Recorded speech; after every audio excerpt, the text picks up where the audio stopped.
বাংলাদেশে আপনি দেখান তো আজ পর্যন্ত একটা মন্দির ভেঙে মসজিদ বানিয়েছে, একটা প্রমাণ দিন। কথা বলে দেখানো। এখন নাকি কাবা শরীফের নিচে নাকি ওদের মন্দির ছিল, ভাঙবে কাবা, দাঁত খুলে ফেলা দরকার শয়তানদের। এখন যদি সারা পৃথিবী থেকে আওয়াজ ওঠে যে ঢাকার স্বামীবাগের ইসকন মন্দির, এটা 500 বছর আগে এখানে মসজিদ ছিল, কি করবেন আপনি বলেন? আপনারা নিজেরাই তো উস্কিয়ে দেন। সাইফুল ইসলাম সোহাগকে, আলিফকে মেরে আপনারা নিজেরা উস্কিয়ে দিয়েছিলেন, মনে করছে দাঙ্গা বাঁধিয়ে দেবে। দেশের মানুষ পাগল, কত পাগল না। ঠান্ডা মাথায় আমরা কিন্তু মোকাবেলা করেছি, কিন্তু বারবার এরকম রাগাবেন না। মাত্র 4 ভাগ হিন্দু এই দেশে আছে, আর আমরা বাকি সব আছি 96 ভাগ মুসলমান। কথা বলেন ঠিক কিনা? চট্টগ্রাম পুরা 5টা জেলা না, 1 ইঞ্চি মাটিও কাউকে আমরা দেব না জীবন থাকতে। কথা বলেন ঠিক কিনা? এখন আবার আমাদেরকে যুদ্ধের ভয় দেখায় যে বাংলাদেশ থাকবে না। যে একটা ওলাঙ্গার সাংবাদিক আছে না, রঞ্জন, এটা কার্টুন। আমার মনে হয় কার্টুন বললেও কার্টুন বলে লজ্জা পাবে। এটা হকার সাংবাদিক নামের কলঙ্ক। 3-4 দিন বলছে না বাংলাদেশ থাকবে না। আরে বাংলাদেশ থাকে থাক, না থাকে না থাক, তুই থাকবি কেন? দেখ তোর 7 সিস্টার যখন হারিয়ে যাচ্ছে টের পাচ্ছিস। একটা বর্ডারের সাথে ওদের মিল নেই, পাকিস্তানের সাথে মিল নেই, চীনের সাথে মিল নেই, ভুটানের সাথে, নেপালের সাথে, আফগানিস্তানের একটা সরু পথ আছে ওইটার সাথেও মিল নেই। যেখানেই যায় মার খায়। আপনি তো দেখেন যেখানে যায় ওরা মার খায়। আফগানিস্তানের সরু যে গলি আছে ওই বর্ডারে গেলেই মার খাবে। ওরা তো আল্লাহর নামে কোপাবে।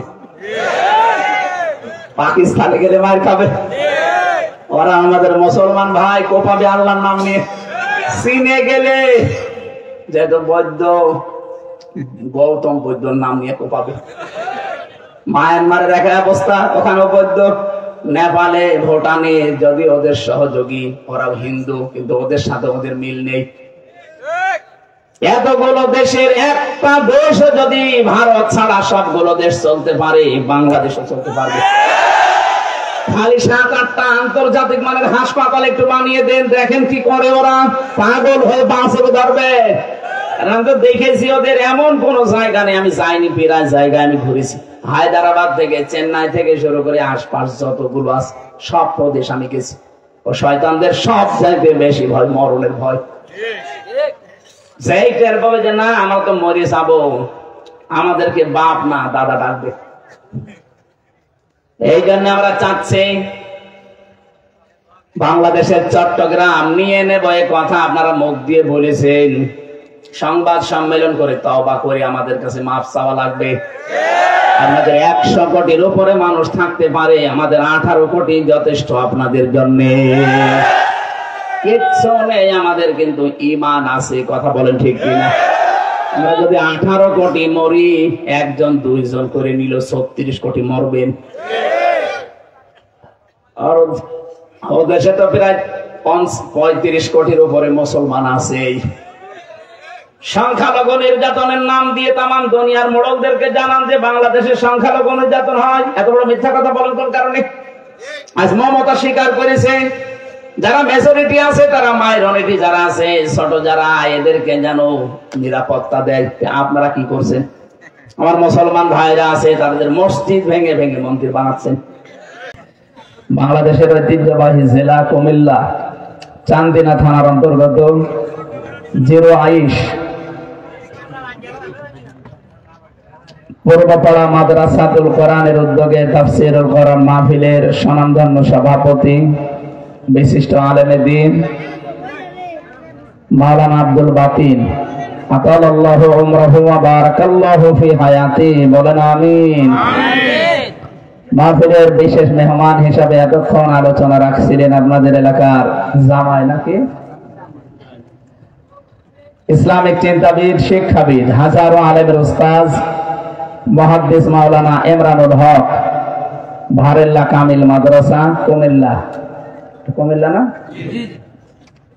আলোচনা রেখেছেন মাওলানা মোল্লা নাজমুল হাসান, চেয়ারম্যান রিয়াজুস সুন্নাহ রিসার্চ সেন্টার, সদস্য জাতীয় পরিষদ মাজলিসুল মুফাসসিরিন ঢাকা। আলোচনা রেখেছেন মাওলানা নাজমুল হাসান আরিফি, মাওলানা আব্দুল জলিল। মঞ্চে বসা সম্মানিত ওলামা ইকরাম, বিশেষ করে শ্রদ্ধাভাজন বড় ভাই, যার মাধ্যমে দাওয়াত নিয়েছি, প্রবাসে আছেন আপনাদের এলাকার সন্তান বড় ভাই জনায়েদ। এতক্ষণ আমার আগে যিনি কথা বলছিলেন আমার বিশ্ববিদ্যালয় কুষ্টিয়ার সাবেক কৃতি ছাত্র ডক্টর কুতুবউদ্দিন বখতিয়ার দামাদ বারকাতুহুল আলিয়া। আপনাদের এই এলাকায় বাড়ি না? জনায়েদ ভাই না এটা? হ্যাঁ, আপনি? আমি তো জেলে থাকাকালীন দাওয়াতটা নেওয়া। জনায়েদ ভাই ওখান থেকে আমার বাড়িতে যোগাযোগ করেছিল। এই মাহফিল আজকে দিনের বেলা কোথায়? সে জামালপুর থেকে 25 কিলোমিটার ভেতরে। এই জন্য রাস্তায় জামে পড়ে যে পা অ্যাক্সিডেন্ট করে এখন আমি পা সোজা করতে পর্যন্ত পারছি না।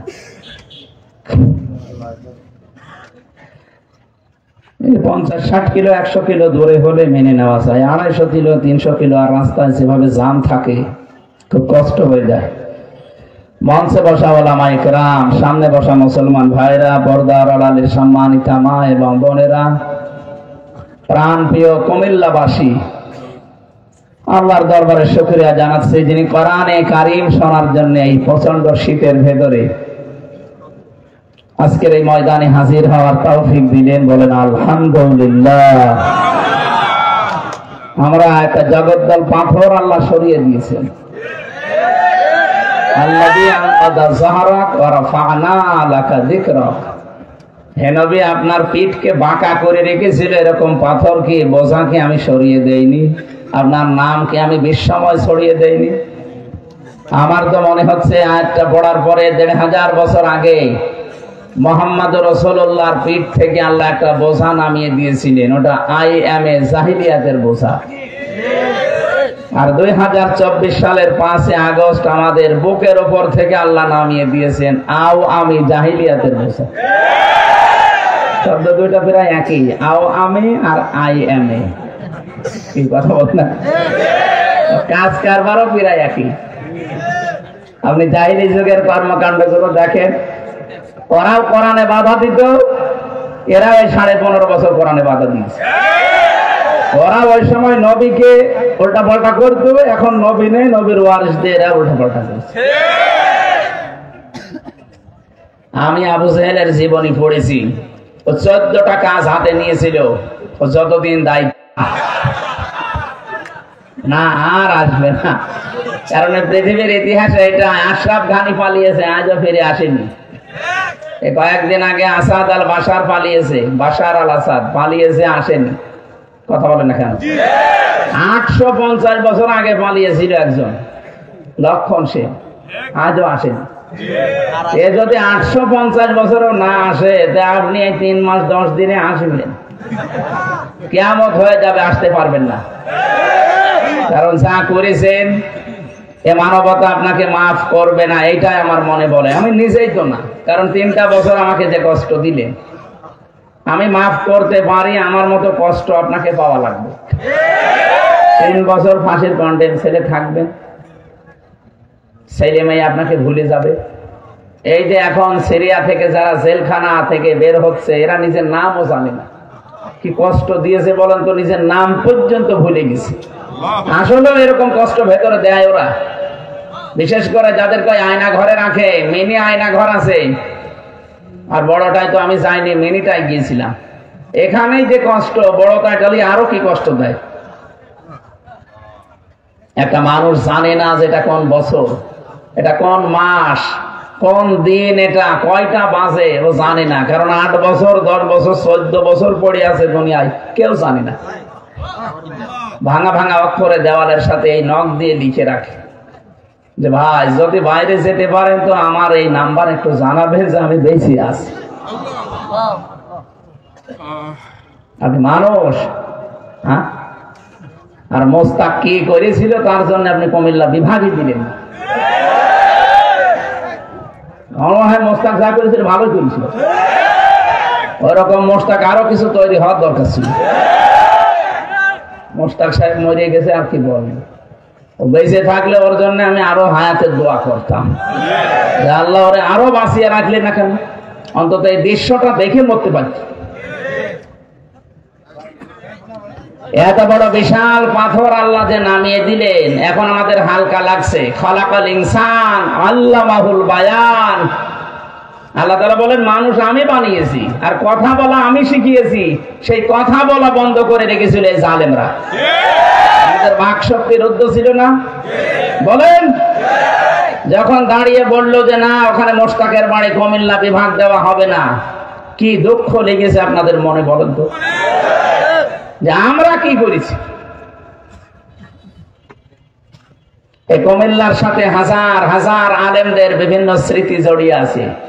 সারা বাংলাদেশের 64 জেলার মানুষ জানে যে ইসলামপন্থী মানুষ যদি সেই ইসলামী আন্দোলন বলেন, পীর মুরিদি বলেন, আর বাকি গুলো যে তাহেরি ভাই যা করে এগুলো তো আছে, সব দিক থেকে আপনার আগিয়ে আছে।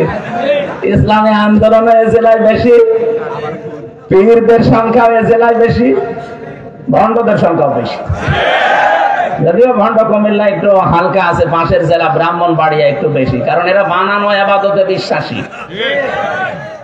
ওরা যে সমস্ত জিকির বানিয়েছে একটাও কোরআন হাদিসের সাথে মেলে না। এই যে কেল্লা বাবা, ফতে বাবা, কোন জিকির আছে? ডক্টর বসে আছে, বলুন তো কিসের কেল্লা কিসের ফতে? হ্যাঁ, রাসূলুল্লাহর নামেও জিকির করা জায়েজ নেই, জিকির হবে আল্লাহর নামে। এই কথা বলেন না কেন? আল্লাহ ছাড়া যেখানে কারো নামে জিকির করা জায়েজ নেই, সেখানে বাবার নামে জিকির আরম্ভ করেন। বিভিন্ন জায়গায় জায়গায় এমন ভাবে টাঙিয়ে দিয়েছিল, আপনি জিকির করবেন না মানে আপনি বাধ্য হবেন। টয়লেটের সাথে লিখে দিয়েছে বঙ্গবন্ধু টয়লেট। আপনি জিকির করবেন না কোথায়? ওখানে বসে বসে জিকির করা লাগবে। মানুষ তো টয়লেটে যাওয়ার আগে বলে আল্লাহুম্মা ইন্নী আউযু বিকা মিনাল খুবুসি ওয়াল খাবাইস। এই 15.5 বছরে মনে হয় বলতো আল্লাহুম্মা ইন্নী আউযু বিকা মিনাল। এই কথা বলছেন না কেন? কি করেছিলেন, কি হলো? একটা মানুষকে উপরে তুলতে গিয়ে আরো আল্লাহ নিচে নামিয়ে দিলেন। কথা বলেন না কেন? মানে তাকান সারা দেশের দিকে, একটাকেও রাখে না জনগণ। আমার কুষ্টিয়ায় যেটা বানিয়েছিল 5 রাস্তার মোড়ে, সেটা এত শক্ত, ওরে বাবা বাবা, বানাতে পারে না, সে বেগুনি এসে দেখেছি। কি করবো, এত শক্ত জিনিস বানাই কি করি? ও মনে করেছিল কিয়ামত পর্যন্ত থাকবে। আশায় যে আল্লাহ গড়ে বালি দিয়েছে। কেন দিয়েছে? এই ছেলে কথা বলো, কি রূপ দেখার জন্য কথা বলছি আমি? এই তোমাকে বলছি, কথা বলেন কেন? একদম নিস্তব্ধ হয়ে এই দিকে তাকান। আমার চেহারা খারাপ নাকি? জেল খেটেছি তাই কি? দাঁড়ান আমি সব খুলে বসছি, ভালো লাগবে। চেহারাটা আসলে একটু খারাপ হয়ে গেছে, রাত দিন নেই তো, প্রতিদিন 2টা 3টা, পরশু দিন ছিল 5টা। কত পারা যায় বলুন তো? একদিনে যদি 5টা 6টাও একটা যায়নি, সেটা চলবে রাত 4টায়। কখন যাব? আমার ঘুমানো লাগবে না? এই বিশ্ববিদ্যালয়ে কিছু স্যার আছে, doctor Golam Maola, doctor Rafiq sir, doctor Saiful Islam Siddiqui, এদের জন্য আমি পাগল হয়ে গেল। বদদোয়া করতে পারছি না, দোয়াও আসছে। কি করে তারা? ওই মানুষ ধরে, তারাও পারে না, আমারও ছাড়ে না। আল্লাহু আকবার। ওরা আমার সরাসরি ছাড়ে শুধু ডক্টর সাইফুল ইসলাম সিদ্দিকী আল কোরআনের। বাকিগুলো যেগুলো, এগুলো আমার ম্যাডামের স্যার। এখন ম্যাডামকে ধরে, না তুমি আমার ছাত্রী হামজাকে বলো। ম্যাডামের কথা না, আবার রেকর্ড কথা না শুনলে আবার রাতের বেলা সমস্যা। চারিদিক থেকে আমি আসি মুসিবতে। আমার মনে হচ্ছে যে জেলে কষ্ট ছিল, তার মনে হয় একটু ভালো ছিলাম। ছাতা বাইরে এসে রাত নেই দিন নেই, আজকে চট্টগ্রাম, কালকে খুলনা, এরপরের দিন সিলেট, প্রতিদিন 3টা 4টা 5টা 6টা। আজকে তাও ডবল না, ডবল ছিল কিন্তু একটু দূরত্ব হয়ে গেছে বলে কষ্ট হয়ে গেছে। সারাদিন খেতে পারিনি, এই এসে খাবার খেলাম 10 মিনিটে। আল্লাহ আমাদের যে কথা বলার শক্তিটা এখনো পর্যন্ত দিয়ে রেখেছেন, এই যে আল্লামাহুল বায়ানের তাফসিরে আছে, মানুষ যে কথা বলে, এক একটা কথা তৈরি হতে 27টা স্তর পার করা লাগে। কতগুলো? 27 জায়গায় ধাক্কা লাগে কণ্ঠের এই জায়গা থেকে, 27 জায়গায়। একটা জায়গায় ধাক্কা যদি একটু হোঁচট খায় আপনার কথা বলতে পারবেন না। আল্লাহ যে কত নিয়ামত দিয়েছে, এই কথা বলা যারা বলতে পারে না তারা জানে, যারা চোখে দেখে না তারা জানে যে চোখে দেখার এটা নিয়ামত কি। আমি একবার কুমিল্লাতে শহরে খাবার খাচ্ছিলাম, আমার পাশে এক অন্ধ, বিদ্যুৎ চলে গেল। আমরা যারা চোখওয়ালা আছি চিল্লা পাল্লা করছে, ওই তাড়াতাড়ি বিদ্যুৎ কোথায় দেন, জানাটা চালু করেন, হারিকেন নিয়ে আসেন, লম্প নিয়ে আসেন, মোমবাতি জ্বালান। অন্ধ আমার হাত চেপে ধরছে, বলছে হুজুর মাত্র 1.5-2 মিনিট কারেন্ট চলে গেছে, আপনি চিল্লাচ্ছেন, অথচ আজ 42 বছর আমার জীবনে কারেন্ট নেই। আপনি বোঝেন কি বলেছে? অন্ধ সেদিন আমাকে বলেছিল যে কারেন্ট নেই, আপনারা দেখতে পান না, মাত্র 1.5 মিনিট 2 মিনিট। আমি 42 বছর দেখি না, কিন্তু তার চাইতেও আরো বড় আশ্চর্য আছে। আপনারা চোখওয়ালা মানুষ যারা, তারা ঘুমিয়ে থাকলে স্বপ্নে দেখেন, আর আমরা ঘুমালে স্বপ্নেও দেখি না, শুধু আওয়াজ শুনি। আমি ওই দিন জানলাম যে অন্ধরা স্বপ্নে দেখে না, শুধু আওয়াজ শুনে। কিছুই যদি দুনিয়ায় আমরা না পাই, অন্তত চোখে দেখতে পাই আর কথা বলতে পারি, এইটাই তো বড় নিয়ামত। কথা বলে না কেন? এই বাকশক্তি যারা এতদিন রুদ্ধ করে রেখেছিল, তারা আল্লাহর কাছে বড় জালেম। অন্তত আল্লাহ আমাদেরকে এই শক্তিটা এখনো ফিরিয়ে দিয়েছেন। যারা আছে এই শক্তি বলেন আলহামদুলিল্লাহ। দরুদ আর সালাম পড়ছি আমাদের নবী মুহাম্মদুর রাসূলুল্লাহ সাল্লাল্লাহু আলাইহি ওয়াসাল্লামের প্রতি। আমরা কোরআনে কারীম থেকে কথা শুনতে চাই এবং বলতে চাই। তাফসীরুল কোরআন মাহফিল লিখে দিয়েছেন, আমরা তাফসীর আকারে কথা বলবো ইনশাআল্লাহ। তবে কোরআন যারা শুনতে এসেছেন তাদেরকে আল্লাহ কিছু দায়িত্ব দিয়েছেন। আল্লাহ পাক বলেন, ওয়াইদা কুরিয়াল কুরআনু ফাসতামিউ লাহু ওয়া আনসিতু লাআল্লাকুম তুরহামুন। যখন তোমাদের সামনে কোরআন পড়া হয়, 1 নম্বরে শুনতে হবে, 2 নম্বরে চুপ থাকা লাগবে। দুইটাই ফরজ। দুইটাই কি? ফরজ। লাআল্লাকুম তুরহামুন, আশা করা যায় তোমাদের উপর আমার রহমত নাযিল হবে। আল্লাহ সামিয়া শব্দ না দিয়ে ফাসতামিউ দিলেন কেন? এতগুলো শব্দ বাড়িয়ে দিলেন কেন? বাবে ইফতিআল থেকে, বাবে ইস্তেফাল থেকে শব্দটা আসার কারণে বাংলা অর্থ দাঁড়িয়েছে শুধু শুনলে হবে না, মনোযোগ দিয়ে শোনা লাগবে। এদের কোরআনে কারীম যারা যত স্থির ভাবে মনোযোগ দিয়ে শুনবেন, কোরআনে কারীম আপনাকে হেদায়েতের পথ তত তাড়াতাড়ি বলে দেবে। সে ক্ষমতা কোরআনের আছে না নেই? আরো জোরে বলেন। যালিকাল কিতাবু লা রাইবা ফীহ। এই যে কিতাবের আগে আলিফ লাম আছে। আল্লাহ পাক বলেন পৃথিবীতে একটাই মাত্র কিতাব আছে যেটা মানুষকে হেদায়েত দিতে পারে। তাছাড়া দুনিয়ায় কোনো কিতাব নেই এখন যে মানুষকে হেদায়েত দিতে পারে। সুতরাং কোরআনের আলোচনা শোনার পরেও যদি কেউ হেদায়েত না পায়, ওর যদি এই ভাগ্যের পরিবর্তন না হয়, বুঝতে হবে ওর কপাল নষ্ট হয়ে গেছে। কথা বলেন না কেন? এই জন্য আমরা এমন অ্যাক্টিভ ভাবে শুনতে চাই এবং আমাদের মন তৈরি হওয়া লাগবে যে হ্যাঁ, এই আলোচনা আমার জন্যই, এই আলোচনা আমার জন্যই। আমি যে বলছি, আমাকে আল্লাহ কিছু দায়িত্ব দিয়েছেন। আল্লাহ পাক বলেন, কিতাবুন উনজিলা ইলাইকা ফালা ইয়াকুম ফি সাদরিকা হারাজুম মিনহু লিতুনযিরা বিহি ওয়া যিকরা লিল মুমিনিন। এই একটা কিতাব আপনার প্রতি আমি নাযিল করলাম।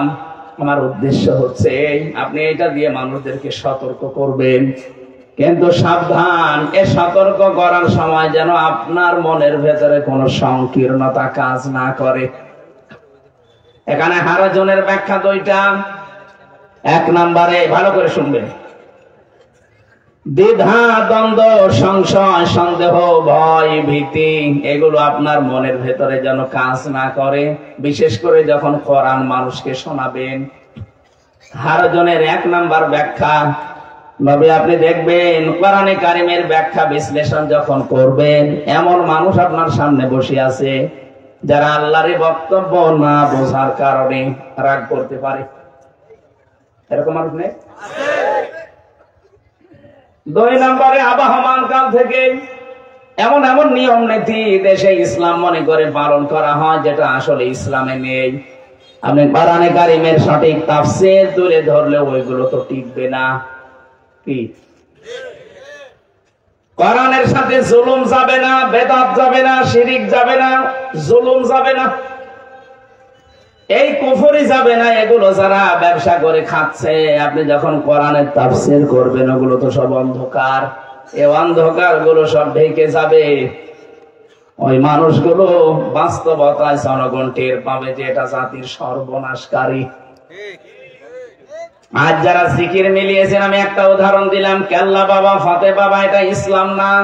এই নাম নিয়ে যারা বিভিন্ন দরবার তৈরি করে মরা বাবা, জিন্দা বাবা, বিভিন্ন বাবার নাম নিয়ে ব্যবসা করে খাচ্ছেন, কোরআনের তাফসীর যদি করা হয়, সত্যি কথা বলেন, ওটা টিকবে? বলেন। তখন ওই মানুষগুলো আমাকে কি আল্লাহর ওলি ভাববে? বলবে এ তো সর্বনাশকারী। আপনি দেখবেন পৃথিবীতে 3টা প্রাণী আছে, এরা দিনের আলোতে বের হয় না, রাতের আধারে বের হয়। অন্ধকার যখন ছেয়ে যায় তখন তারা বের হয়। পেঁচা, বাদুড় আর চামচিকা। কথা বলেন। পেঁচা, বাদুড় আর চামচিকা, এই 3টা জিনিস আমরা দেখি। রাত যত গভীর হয় তত ওরা বের হয় আর মানুষের জিনিস নষ্ট করে। দিনের আলো, সূর্যের আলো ওদের ভালো লাগে না, রাতের আধার ভালো লাগে, অন্ধকার পছন্দ হয়। এজন্য ওদের নামও ওইরকম, পেঁচা, বাদুড়, চামচিকা। আমার মনে হয় একবার দেখলে আর একবার দেখতে মন চাবে। আপনি ভাবেন এবার, অন্ধকার যাদের ভালো লাগে তাদের দেখতে মনে চায় না। বাংলাদেশে যাদের কাছে শিরিক ভালো লাগে, কুফরি ভালো লাগে, জুলুম ভালো লাগে, বেদাত ভালো লাগে, এরাও তো অন্ধকার ভালো লাগে। এই জন্য এদের প্রতি আল্লাহর বান্দা যারা, তাদের ভেতর থেকে মায়া মহব্বত আল্লাহ তুলে নেয়। তাহিরি ভাই চেহারা যত সুন্দর হোক, আল্লাহর কসম যাদের ঈমান আছে ওর চেহারা দেখলে রাগ হবে, কারণ ইসলাম ধ্বংসকারী। এই কথা বলছেন। মানুষ মারা গেলে 3 দিন, 7 দিন, 40 দিন, 1 বছর বছরে যে খানা করেন, এটা ইসলামে নেই। এখন এইটা করে যারা এতদিন আবাহমান কাল থেকে খেয়ে আসছে, কোরআন আর হাদিসের বর্ণনা বললে ওটা তো টিকবে না। তখন ওই মানুষগুলো মন খারাপ করবে। কথা বলে না কেন? বিবাহে বরযাত্রী যাওয়া জায়েজ নেই, ওলিমা করা জায়েজ আছে। অথচ এখানে হুজুর পর্যন্ত মনে হয় ওলিমা করেনি, বরযাত্রী খেয়েছে।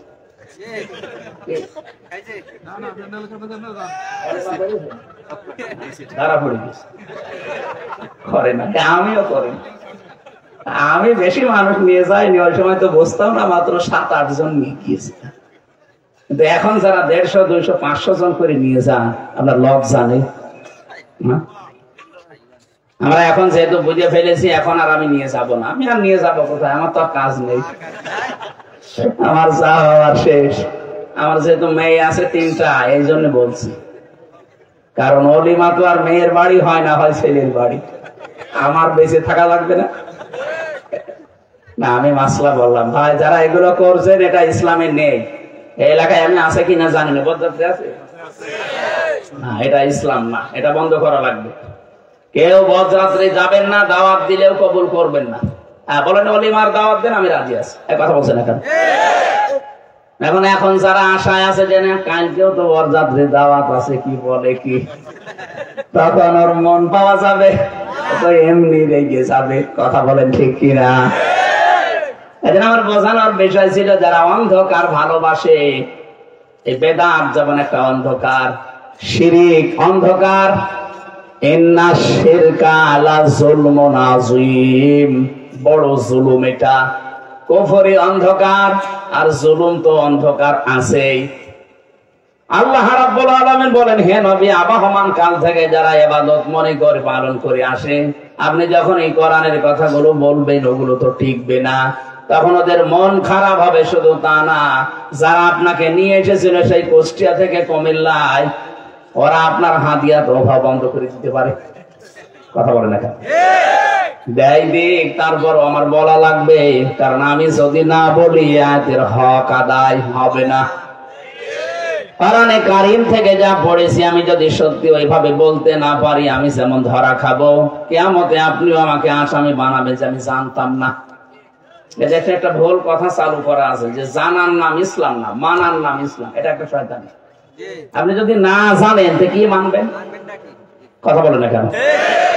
এখানে যে প্রথম শব্দ আল্লাহ দিয়েছেন ইকরা, ইকরা মানে শুধু পড়ো না, ইকরা মানে জানো, ইকরা মানে পড়ো, ইকরা মানে বোঝো, ইকরা মানে পৌঁছাও। এটা 33টা অর্থ পেয়েছে এই শব্দটার। আপনাকে তো শুধু ইকরা মানে পড়া ধরে শেষ করলে হবে না, এটা বুঝতে হবে, এটা জানতে হবে। আপনি যদি না জানেন তাহলে আপনি মানবেন কি করে বলেন তো? এখান থেকে আমি বলতে পারি জানা এবং মানা দুইটার নাম ইসলাম। কেউ যদি কোনো বিষয় জানে কিন্তু মানে না, তার একটা গুনাহ হবে, কারণ তার জানার ফরজ আদায় হয়েছে, মানার ফরজ আদায় হয়নি, এজন্য গুনাহ হবে একটা। কিন্তু একটা লোক জানেও না মানেও না, তার গুনাহ হবে ডবল। আপনি জানেন না কেন? এটা আপনার অপরাধ। কথা বলেন না কেন? আপনি জানেন না কেন? এটা আপনার অপরাধ। আর আপনি মানেন না, এটা আরেকটা অপরাধ। সুতরাং যারা বলে যে আমি জানি না তাই মানি না, আবার গোনা কয়টা? আরো জোরে। পৃথিবীতে এরকম 3টা পাপ আছে, এই 3টা পাপের শাস্তিও হবে ডবল। আজকে আলেম আছে সভাপতি, সূরা ফুরকানের 68 নাম্বার আয়াতে আছে। ভালো করে মিলান তো, কুমিল্লায় আছে কিনা? والذين لا يدعون مع الله إلها آخر, যারা আল্লাহকে ডাকে কিন্তু তার সাথে অন্য কাউকে ডাকে। এটা একটা উদাহরণে বললাম না, ইয়ালি বাবা, দয়াল বাবা, কেল্লা বাবা, ফতে বাবা যারা বলে তারা আল্লাহর সাথে মাআল্লাহি ইলাহান আখারা, আল্লাহকে ডাকার পাশাপাশি অন্য কাউকে যারা জুড়ে দেয় তাদের শাস্তি হবে কয়টা? অনেকে বলে নাম ধরেন কেন? আরে ভাই নাম না ধরলে তো বোঝেন না, এই জন্য তো তাহেরি ভাইয়ের নাম ধরা লাগছে। এখন বোঝেন না কেন? সুতরাং উনি যা করছে যেহেতুটা ইসলাম নয়, আপনি যদি বুঝে করেন আর না বুঝে করেন, সত্যি কথা বলছে আপনার শাস্তি ডবল হবে। আজকে থেকে আল্লাহর সাথে আর কাউকে জোড়া যাবে না। আরো জোরে বলেন। 2 নম্বরে ولا يقتلون النفس التي حرم الله إلا بالحق, যারা এই পৃথিবীতে অন্যায় ভাবে মানুষকে হত্যা করে তাদের শাস্তি হবে ডবল। 2024 সালের 5 আগস্টের আগ পর্যন্ত এই দেশে এই 15.5 বছরে শুধু এই কয়েকদিনে জুলাই আগস্টে মারা গেছে 2732 জন মানুষ সরকারি জরিপে। আপনি একটারও প্রমাণ দিতে পারবেন যে আদালত কর্তৃক প্রমাণ করা আছে তাদেরকে ফাঁসি দাও, মেরে ফেলো? না, নেই। কেন মারলেন? শুধু অবৈধ ক্ষমতা টিকিয়ে রাখার জন্য আপনি কাজ করলেন। আল্লাহর কসম, আপনি মানুষ হত্যা করার কারণে শাস্তি আপনাকে ডবল পাওয়া লাগবে।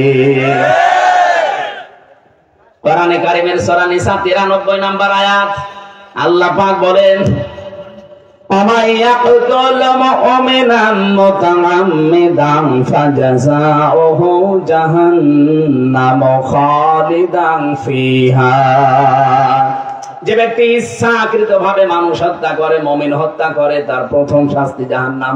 প্রথম পুরস্কার কি? আর এখানে প্রশ্ন আসতে পারে হয়তো জাহান্নামে যায় যাক, ও যেহেতু হাসি মানুষ, ঈমান আছে, কিছুদিন পরে বের হয়ে আসবে। কে বলেছে আপনাকে? শব্দটা দেখেন, ওমাই ইয়াকতুল মুমিনাম মুতাআম্মিদান, ইচ্ছা করে যারা মারবে। শাপলা চত্বরে আপনি যা করেছেন ইচ্ছা করে, মিডিয়ার হত্যা করেছেন ইচ্ছা করে। 24 সালের 5 আগস্টে আমার সামনে 14 জন মারা গেল কুষ্টিয়ায় ইচ্ছা করে। আপনি না মারলেও পারতেন, পায়ে গুলি করেন না, আপনি বুকে গুলি করলেন। কারো কারো এই জায়গায় লাগিয়েছে, আমার সামনে। তাও শুধু কুষ্টিয়া না, সারা বাংলাদেশে 2732 জন মারা গেছে একেবারে সরকারি জরিপেটা। আরো তো অসংখ্য আছে। আর বাকি 2780 জন মানুষকে আপনি পঙ্গু করে দিয়েছেন। কারো হাত নেই, পা নেই, চোখ নেই, অন্ধ পশুরি গেছে। এই মানুষগুলো তার পরিবারের কাছে, সমাজের কাছে, দেশের কাছে এখন বোঝা। বলেন, এরা বোঝা না? আমি এবার একটা হাদিস বলছি, ওস্তাদ ভালো করে দেখেন। নবীজি নবুয়ত পাওয়ার পরে এসে যখন বললেন জাম্মিলুনি জাম্মিলুনি ইয়া খাদিজা, আমারে ঢেকে দাও, আমি ভয় পেয়েছি। খাদিজা ওইদিন 5টা কথা বলেছিলেন। আপনি নবীর উম্মত দাবি করেন, আপনি হাজী সাহেব, একটু মিলান আপনার জীবনে মেলে কিনা। হযরতে খাদিজা 3 নাম্বার পয়েন্টে বলেছিলেন ওয়াতাহমিলুল কাল্লা, হে আমার স্বামী আবুল কাসেম, কাসেমের পিতা, ভয় পান কেন? কোনো ভয় নেই আপনার। জিন পরি, ভূত বলেন, পেতনি বলেন, এমনকি পৃথিবীর কেউ আপনাকে ভয় দেখাতে পারে না, কারণ আপনি মানুষের বোঝা হালকা করে দেন, এটা বহন করেন। সেটা কষ্টের বোঝা হতে পারে, দুঃখের বোঝা হতে পারে, ঋণের বোঝা হতে পারে। এই কথা বলছেন না কেন? এই বোঝাগুলো তো আপনি হালকা করে দেন, আপনি বহন করেন, তা আপনার কিসের ভয়? আর আপনি নিজের উম্মত দাবি করলেন, কি করলেন? আরো হাজার হাজার টাকা ঋণের বোঝা দেশে দিয়ে গেলেন। আপনার কারণে বললাম 2780 জন মানুষ তার পরিবারের কাছে, সমাজের কাছে, এই দেশের কাছে বোঝা হয়ে আছে। এরা বোঝা না বলেন তো বোঝা না? নবীর কাজ ছিল বোঝা হালকা করা, আর আপনি নবীর উম্মত দাবি করে মানুষকে বোঝা চাপিয়ে দেন। কিসের উম্মত আপনি? খাদিজা 2 নম্বরে বলেছিলেন কাল্লা ওয়াল্লাহি লা ইখজিকাল্লাহু আবাদান ইন্নাকা লা তাসিলুর রহিমা, ইন্নাকা লা তাসিলুর রহিমা, গ্যারান্টি দিয়েছেন 2 বার, ইন্নাকা লা তাসিলুর রহিমা, অবশ্যই হে নবী, অবশ্যই আপনি, হে আমার স্বামী, আপনি মানুষের রক্তের সম্পর্কগুলো ঠিক রাখেন। আপনি তো রক্তের সম্পর্কগুলো ছিন্ন করেন, আপনি ভয় পান কেন? পৃথিবীতে যারা মানুষের সম্পর্ক ঠিক রাখবে, বিশেষ করে রক্তের, তাদের কোনো ভয় নেই। আপনি রক্তের সম্পর্কগুলো অবশ্যই ছিন্ন করেছেন, এই জন্য ভয় পেয়ে পালিয়ে গেছেন। তাছাড়া রক্তের সম্পর্ক ঠিক রাখতে তো পালানোর কথা না। কথা বলছে না কেন? কত রকমের সম্পর্ক আপনার সাথে সারা দেশের মানুষ দেখতাম। কেউ আপা বলতো, কেউ ভাবি বলতো, কেউ কন্যা বলে ডাকতো, মানুষ কন্যা। কন্যা, ভাবি, আপা, এগুলো সম্পর্ক না? কেন আপনি না বলে পালিয়ে গেলেন? বলেন। পালিয়ে গেলেন। এখন আবার চট্টগ্রামে 4-5 দিন শুনছি ওরা নাকি নিয়ে নেবে। কেন রে ভাই? যৌতুক নেবেন। আর মেয়ে তো পালিয়ে গেছে, যৌতুক কিসের? পালানো মেয়ে, যৌতুক কিসের? বিয়েই তো আমরা মানি না। যদি 15.5 বছরে বলেছে না আমার স্বামী স্ত্রী সম্পর্ক, কিন্তু আমরা তো মানি না, কারণ মেয়ে পালিয়ে গেছে। আগে ফেরত আসেন, বাবা মাকে রাজি করান, এরপরে বিয়ে। মানি না, আর বিয়ে হবে না, কারণ যার সাথে বিয়ে করার কথা তার ফুল হাতা, আর আমাদের হাফ হাতা। তার ফুল হাতা না? ফুল হাতার সাথে হাফ হাতার বিয়ে হয় কি করে? সুতরাং হবে না যতদিন পর্যন্ত দাদা হাফ হাতা না হবে।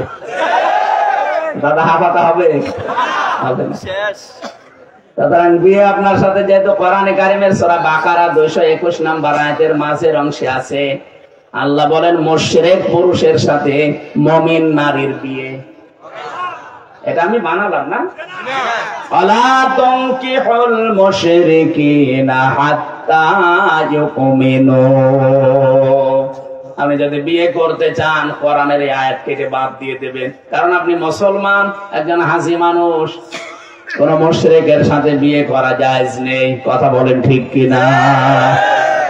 প্রশ্ন আসতে পারে না, ওনার ছেলে বিয়ে দিয়েছে খ্রিস্টান, হোক, যেহেতু আহলে কিতাব বলে চালিয়ে দিয়েছে।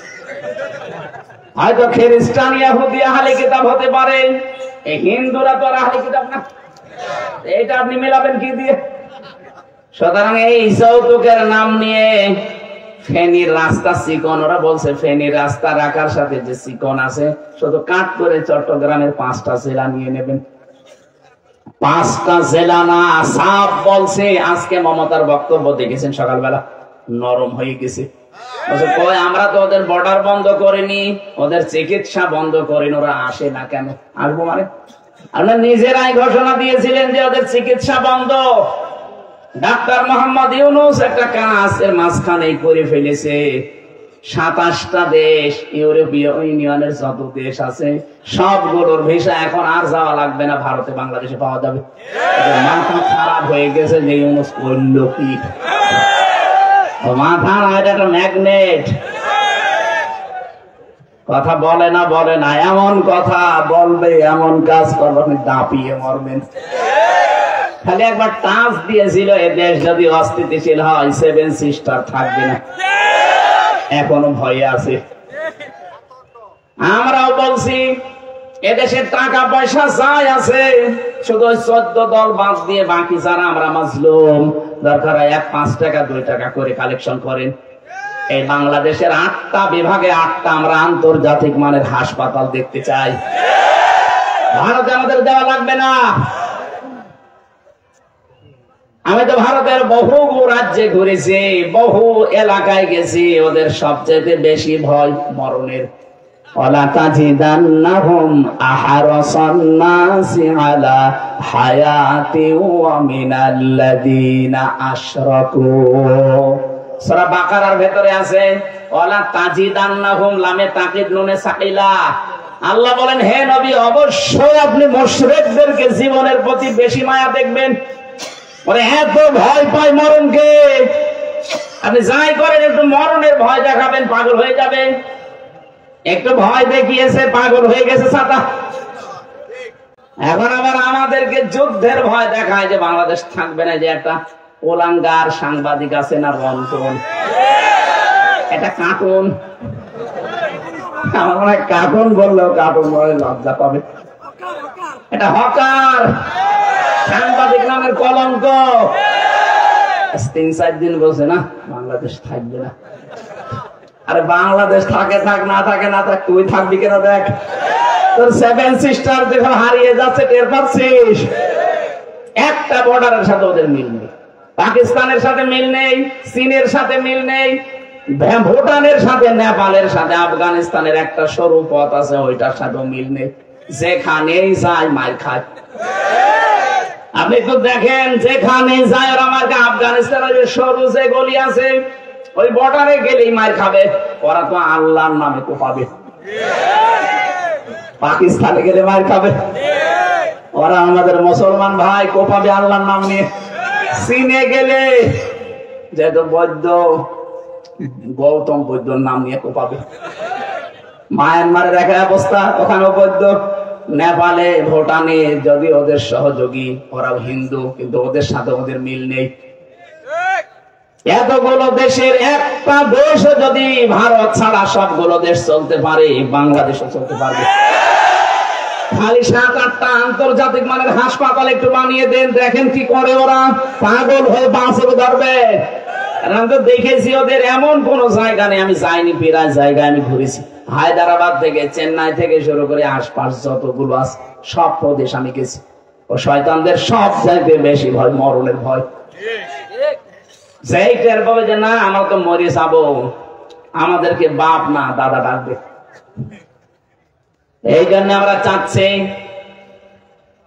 বাংলাদেশের চট্টগ্রাম নিয়ে নেব। এই কথা আপনারা মুখ দিয়ে বলেছেন, সংবাদ সম্মেলন করে তওবা করে আমাদের কাছে মাফ চাওয়া লাগবে। আপনাদের 100 কোটির উপরে মানুষ থাকতে পারে, আমাদের 18 কোটি যথেষ্ট আপনাদের জন্য। কিচ্ছু নেই আমাদের, কিন্তু ঈমান আছে। কথা বলেন ঠিক কিনা? আমরা যদি 18 কোটি মরি, 1-2 করে নিল 36 কোটি মরবেন। আর ও দেশে তো প্রায় 35 কোটির উপরে মুসলমান আছে। সংখ্যালঘু নির্যাতনের নাম দিয়ে তাম দুনিয়ার মোড়লদেরকে জানান যে বাংলাদেশের সংখ্যালঘু নির্যাতন হয়। এত বড় মিথ্যা কথা বলেন কোন কারণে? আজ মমতা স্বীকার করেছে যারা মেজরিটি আছে তারা মাইনরিটি যারা আছে, ছোট যারা, এদেরকে যেন নিরাপত্তা দেয়। আপনারা কি করছেন? আমার মুসলমান ভাইরা আছে, তাদের মসজিদ ভেঙে ভেঙে মন্দির বানাচ্ছেন। বাংলাদেশে আপনি দেখান তো আজ পর্যন্ত একটা মন্দির ভেঙে মসজিদ বানিয়েছে, একটা প্রমাণ দিন। কথা বলে দেখানো। এখন নাকি কাবা শরীফের নিচে নাকি ওদের মন্দির ছিল, ভাঙবে কাবা, দাঁত খুলে ফেলা দরকার শয়তানদের। এখন যদি সারা পৃথিবী থেকে আওয়াজ ওঠে যে ঢাকার স্বামীবাগের ইসকন মন্দির, এটা 500 বছর আগে এখানে মসজিদ ছিল, কি করবেন আপনি বলেন? আপনারা নিজেরাই তো উস্কিয়ে দেন। সাইফুল ইসলাম সোহাগকে আলিফকে মেরে আপনারা নিজেরা উস্কিয়ে দিয়েছিলেন, মনে করছে দাঙ্গা বাঁধিয়ে দেবে।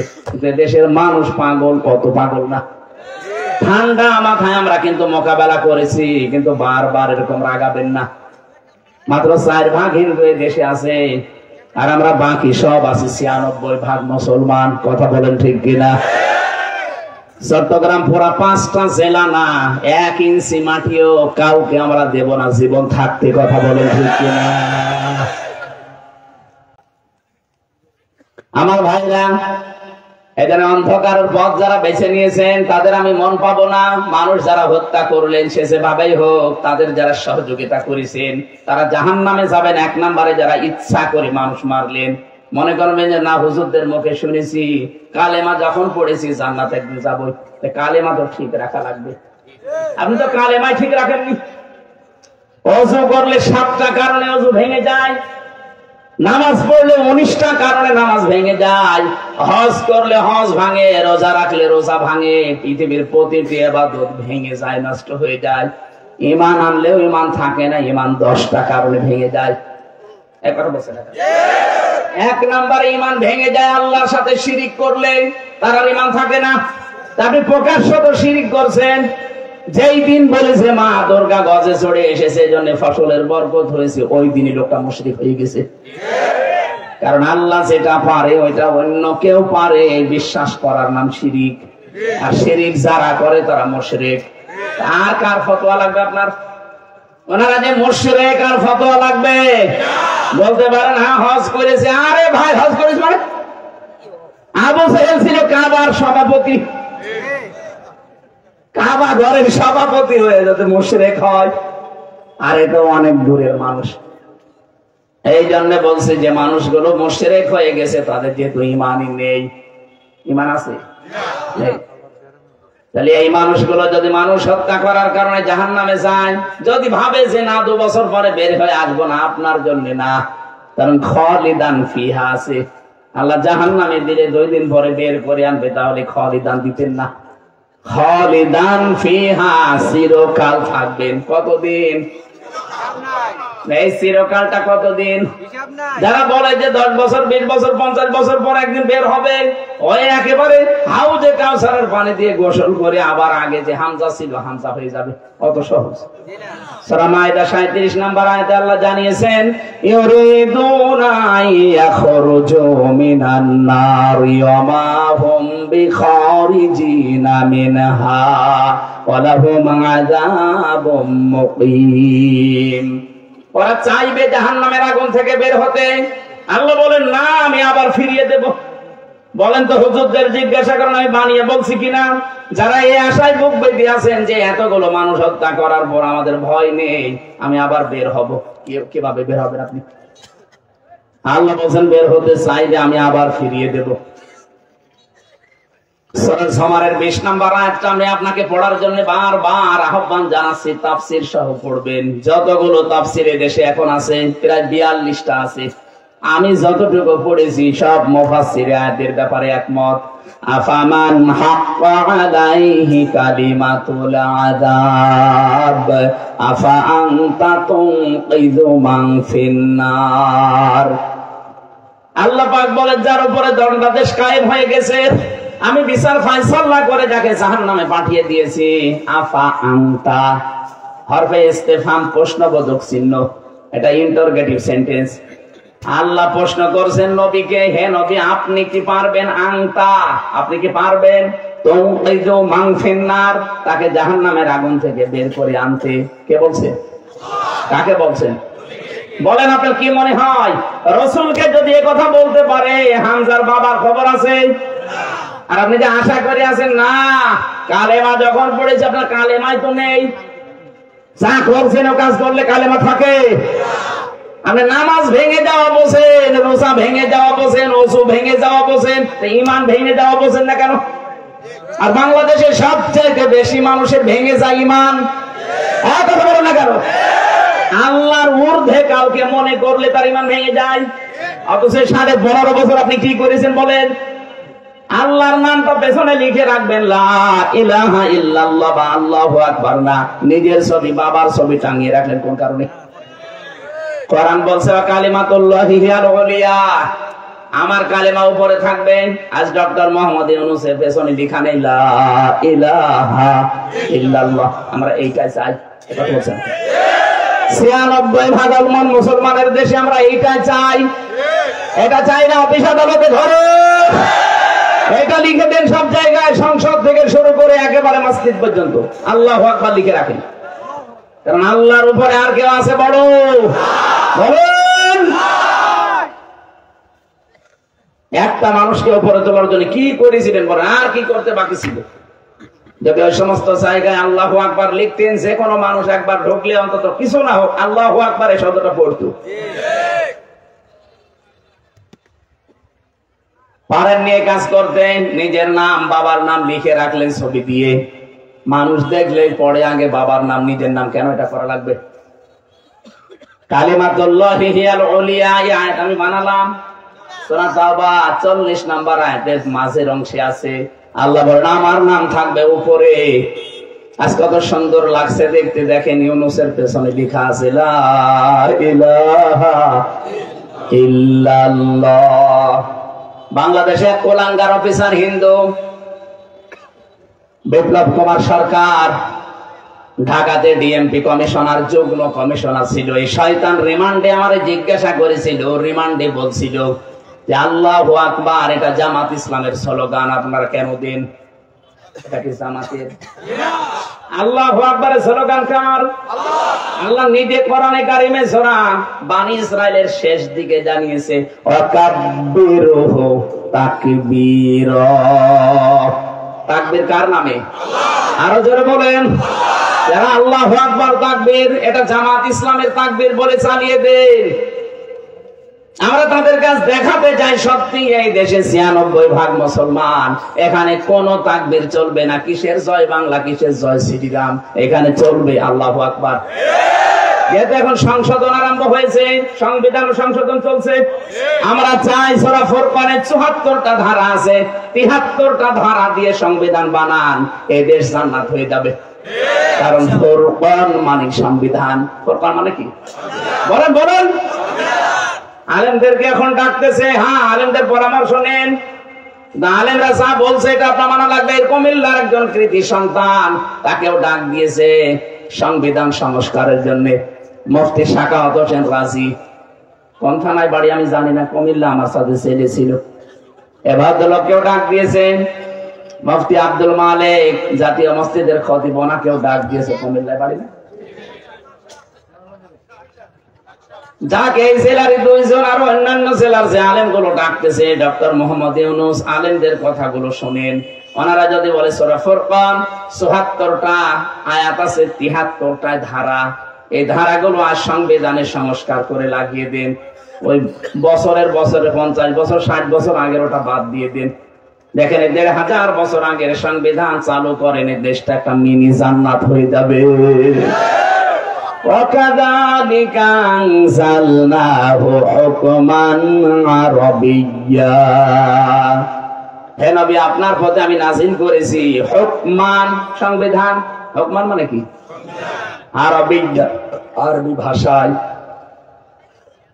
এজন্য সংস্কার যখন চলছে, আমরা চাই জয় বাংলা নয়, আমরা চাই 96% মুসলমানের দেশে আল্লাহু আকবার জাতীয় স্লোগান হোক। হ্যাঁ কথা বলুন। কারা চান এটা দেখে? লিল্লাহি তাকবীর।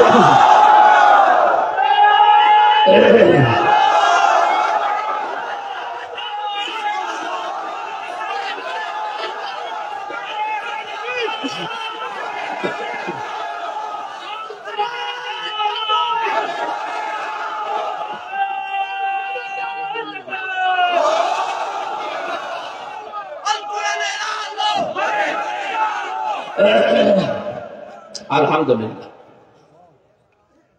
কোরআনে কারীম থেকে সূরা নজম 32 আয়াতের একটা আয়াতের 4 ভাগের 1 ভাগ পড়েছি। আমরা দেখি এতটুকুর ভেতরে আল্লাহ কি আমাদেরকে দিতে চেয়েছে। আমরা কোরআন থেকে নিয়ে যেতে চাই না। সূরা নজম, নজম মানে কি? হ্যাঁ, তারকা। আল্লাহ রাব্বুল আলামিন ৬২টা আয়াত দিয়েছেন, মাত্র এক আয়াতের প্রথম অংশটা পড়লাম। এই সূরার প্রথম দিকে আল্লাহ এত গ্যারান্টি দিয়েছেন কোরআন সম্পর্কে, মা ইয়ানতিকু আনিল হাওয়া ইন হুয়া ইল্লা ওয়াহয়ুন ইউহা।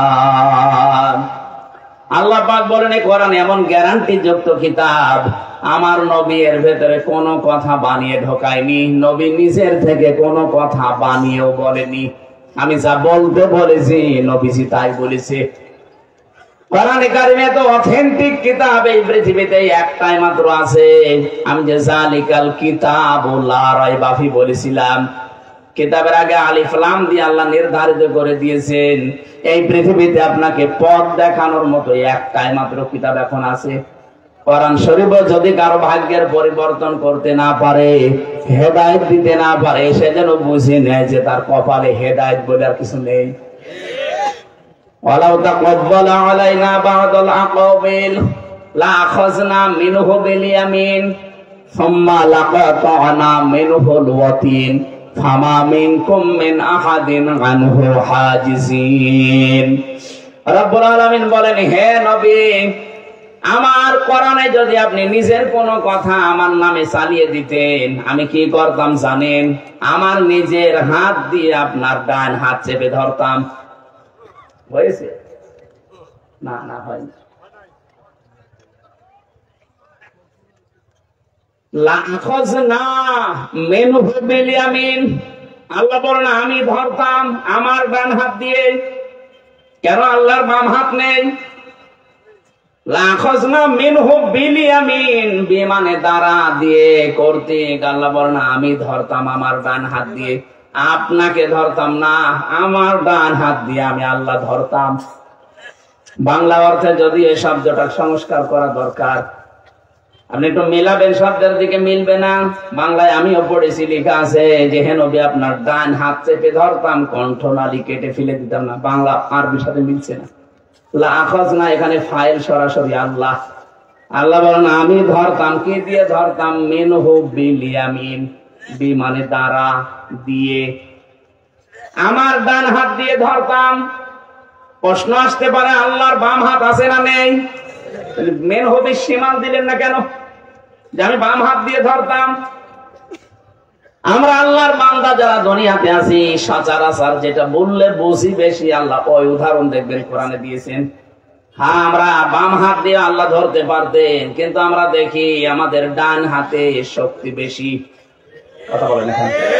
আল্লাহ আমাদের বোঝাতে চেয়েছেন, দেখো আমি বাম হাত দিয়ে ধরলেও শক্ত করে ধরতে পারতাম, ডান হাতের কথা দিয়েছি এই কারণে যে আমার ধরা বড় শক্ত ধরা, আর আমি ধরলে তাকে আর ছুটে যাওয়ার কোনো সম্ভাবনা। এতটুকু আল্লাহ যদি শেষ করে দিতেন হয়ে যেত না। পরের শব্দ তো আরো কঠিন। সুম্মা লাকাতা'না মিনহুল ওয়াতিন ফামা মিনকুম মিন আনহু হাজিজিন। শুধুমাত্র ডান হাত দিয়ে আমি আল্লাহ চেপে ধরতাম না, কণ্ঠনালী যেটা দিয়ে কথা বলেন ওইটাও কেটে ফেলে দিতাম। আর এ ব্যাপারে আমাকে নিষেধ করার মতো কেউ সক্ষম ছিল না। কত শক্ত কথা দিয়েছেন! তার মানে কোরআনে আল্লাহ যা দিয়েছেন সব তার নিজের কথা, এত নেই কারো কথা এর ভেতরে। বলেন বলেন। অথচ এই দেশে অনেক পাগল ছাগলকে আমরা বলতে শুনি লাকুম দীনুকুম ওয়ালিয়া দীন, রাহুল বুখারী। কথা আল্লাহর চালিয়ে দেয় নবীর নামে। কথা বলছেন নবীজিকে আল্লাহ যদি বলতে পারেন যে আপনি আমার নাম বাদ দিয়ে যদি নিজের নামে চালিয়ে দিতেন, আপনাকেও আমি ছাড়তাম না। আর যারা বুঝে করুক আর না বুঝে করুক এ কথা বলেন যে লাকুম দীনুকুম ওয়ালিয়া দীন, রাহুল বুখারী। বলেন তো আপনার কি কেটে ফেলা দরকার? হ্যাঁ, আপনার কি কেটে ফেলা দরকার? আপনি নিজেই বলেন, নবীকে আল্লাহ যদি আমাকে ধমক দিতে পারে তা আপনি কি? এই জন্য আমি আহ্বান জানাচ্ছি, যে সমস্ত অনুষ্ঠান বিভিন্ন রাজনৈতিক বলেন আর ধর্মীয় বলেন যারাই বক্তব্য দেন, কোরআন যদি শুদ্ধ করে পড়তে না পারেন, যদি সঠিক অর্থ বলতে না পারেন, আপনি আয়াত পড়বেন না। আন্দাজে আয়াত পড়েন, পুরাটাই ভুল, সেসব অর্থ পাল্টিয়ে যায়। আপনার দরকার কি? আপনি জেনারেল শিক্ষিত মানুষ, আপনি বাংলায় বলেন, এক কথা বলছেন না কেন? সেদিন পঞ্চগড় ঠাকুরগাঁও একজনকে পেয়েছিলাম, কলিল্লাহ কলিল্লাহ কলিল্লাহ, তারপর বলতেছেন এমন ভাবে আয়াত পড়ছে মনে হচ্ছে নতুন জিবরাইল নাজিল করছে।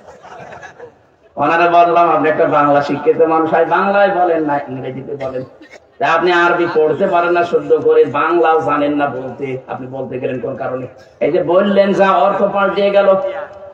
বলছে কুলিল্লাহুম্মা তুতিল মুলকা মান তিশা। তিশা মানে তিশা গাড়ি কমিল্লা না, ওই যে তিশা নায়িকা আছে আমার মনে হয়, ওর সাথে লাইন আছে। কুলিল্লাহুম্মা তুতিল মুলকা মান তাশা হবে, বলছে তিশা। এই অত জোরে টান দেওয়ার দরকার কি? পড়ছেন ভুল আর রেগে গেছে। হ্যাঁ হুজুর এত মানুষের সামনে। আরে ভাই আপনি কোরআনের আয়াত ভুল পড়বেন। কোরআনে অন্য কারো কথা যদি নবী নিজের নামে চালিয়ে দেয়, তাই তার কণ্ঠনালী কেটে ফেলার কথা, আর আপনি বানিয়ে বানিয়ে বলবেন, আর আমি কিছু বলবো না মানে। এই জন্য আমি আজকে নরম ভাষায় আহ্বান জানালাম, যারাই হোক বিভিন্ন রাজনৈতিক জায়গায় দেখি জেনারেল মানুষগুলো এমন ভাবে আয়াত পড়ে পুরাটা অর্থ পাল্টিয়ে। আর এরকম আলেম থাকলে আপনি তো মুসিবতে পড়বেন। বিশেষ করে কওমি মাদ্রাসার আলেম যারা, আর আলিয়া মাদ্রাসার বড় বড় যারা আলেম আছে, মুহাদ্দিস আছে, মুফাসসির আছে, এদের সামনে পড়লে আপনি ধরা খাবেন। এজন্য আপনার জানা নেই যখন আপনি পড়বেন না, শুদ্ধ করে পড়তে পারলে পড়েন, না হলে বাংলায় পড়েন।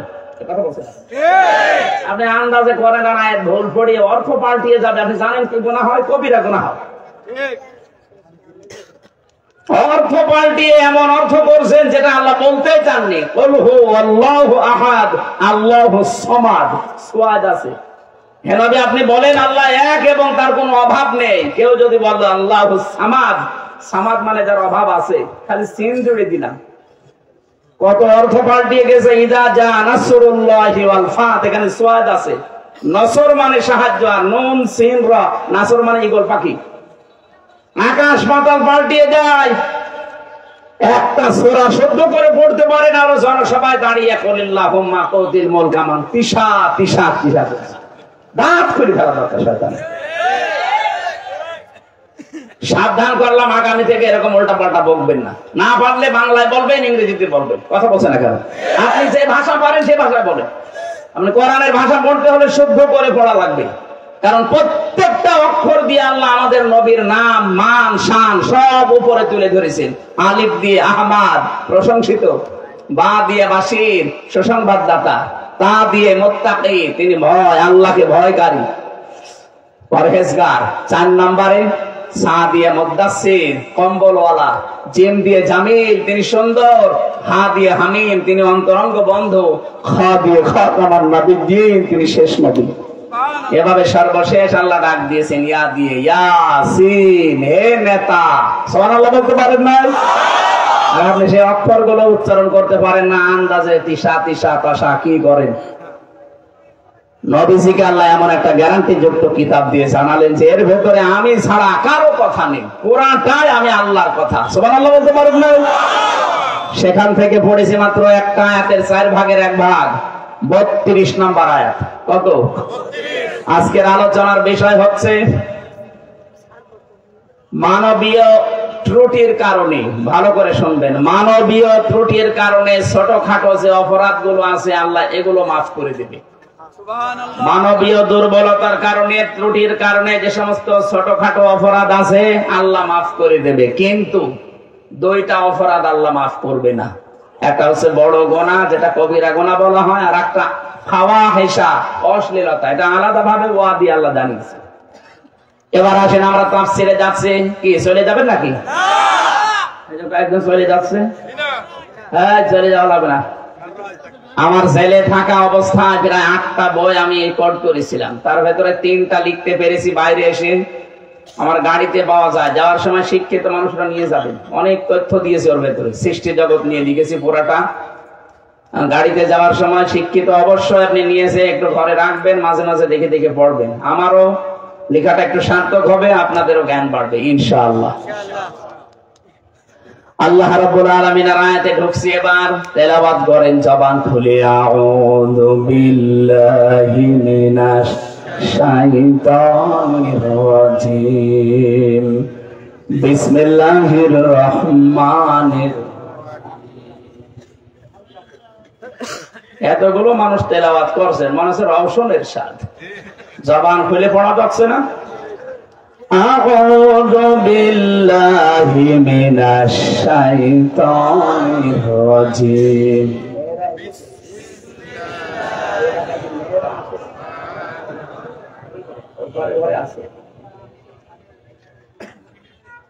না, আমি আমাদের বিভিন্ন জায়গায় দেখি মেয়েদের আলাদা স্টেজ করে, এটা নেই, এমনি আশপাশে আছে। ওরে বাবা, গরিব মানুষ 18টা গরু চলে গেছে, তার মানে এলাকায় 800 বলে গেছে। একটু জিকির করেন সুবহানাল্লাহ।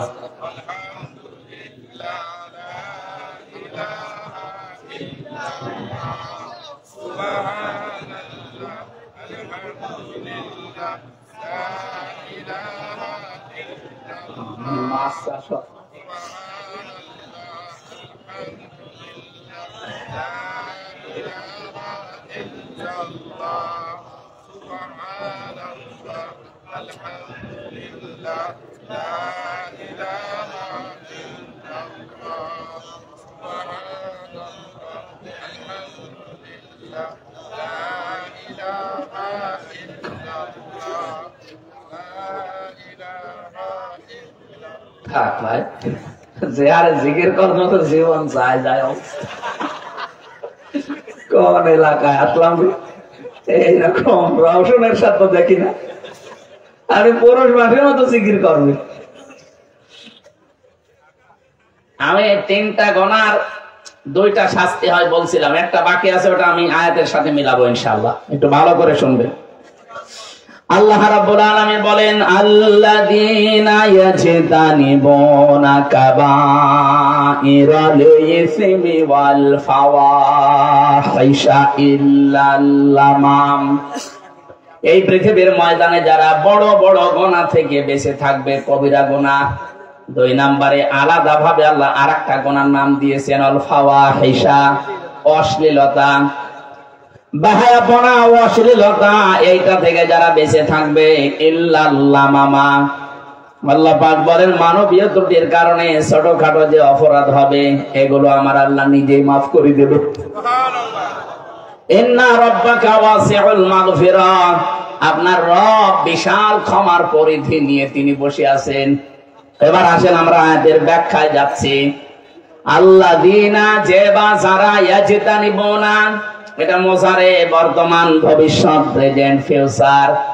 ইয়াজতানিবুনা বহু বচন দিয়েছেন। আল্লাহ পাক বলেন যারা বেঁচে থাকবে, এখন থাকছে এবং ভবিষ্যতেও যারা থাকবে, কাবাইরাল ইসমি, বড় বড় গুনাহ থেকে, পাপ থেকে। বড় গুনাহ কয়টা? ইমাম আয-যাহাবী রাহমাতুল্লাহ আলাইহি তার কিতাবে লিখেছেন বড় গুনাহ 70টা। ইমাম আবু হানিফার একটা কিতাবে পেয়েছি বড় গুনাহ 99টা। ইমাম আহমদ ইবনে হাম্বলের একটা কিতাবে পেয়েছি বড় গুনাহ 120টা। কোরআনে কারিমে পুরাটা পড়ে আমি বড় গুনাহ পেয়েছি 500টা। একটা একটা করে আপনাকে এই গুনাহগুলো এখন বর্ণনা করে যদি সব বলা যায়, আপনাকে সবগুলো থেকে বেঁচে থাকা লাগবে। এর ভেতর আমার সবগুলো কম্পিউটার করা আছে, আমি সবগুলো বিভিন্ন জায়গা থেকে নোট করে করে মিলিয়েছি যে বড় গুনাহ 70টা, সর্বোচ্চ 500টা। যদি আমরা এগুলো থেকে বেঁচে থাকতে পারি, আল্লাহ আমাদেরকে একটা গ্যারান্টি দিয়েছেন, ইন তাজতানিবু কাবাইরা মা তুনহাউনা আনহু নুকাফির আনকুম সাইয়্যাতিকুম ওয়া নুদখিলকুম মুদখালান কারীমা। আল্লাহ ইন দিয়েছেন, যদি তোমরা বেঁচে থাকতে পারো বড় বড় গুনাহ থেকে।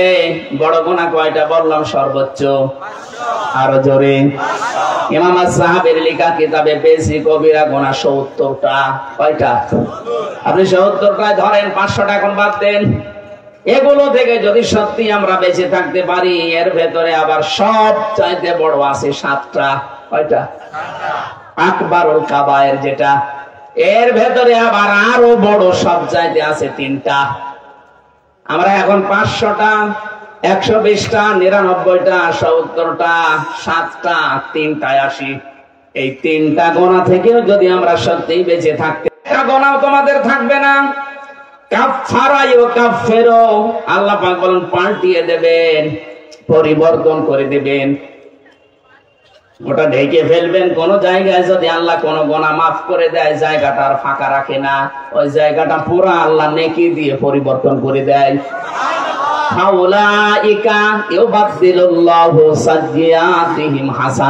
দুইটাই বহুবচন। আল্লাহ পাক বলেন কোন মানুষ যদি পরে ঈমান আনে আর যদি ভালো ভালো কাজের আঞ্জাম দেয়, সৎ আমল করে। এই দেশে একটা ভেজাল আছে, সৎ আমল মানে আমরা মনে করি নামাজ পড়া, রোজা রাখা না। সত্য কথা বলা এটাও সৎ আমল। কথা বলে না, ন্যায় বিচার প্রতিষ্ঠা করা এটাও সৎ আমল। এই জন্য আমাদের আদম নবীকে যেদিন আল্লাহ ক্লাস নেয়, আল্লামা আদামাল আসমা কুল্লাহা সুম্মা আরাদাহুম আলাল মালাইকা। এই যে আসমা কুল্লাহা, ইসমের বহুবচন আসমা, ভালো করে বুঝবেন, বিশেষ করে যারা জ্ঞানী মানুষ তাদের জন্য। আল্লাহ পাক বলেন আমি শিক্ষা দিয়েছি আদমকে বিভিন্ন জিনিসের নাম।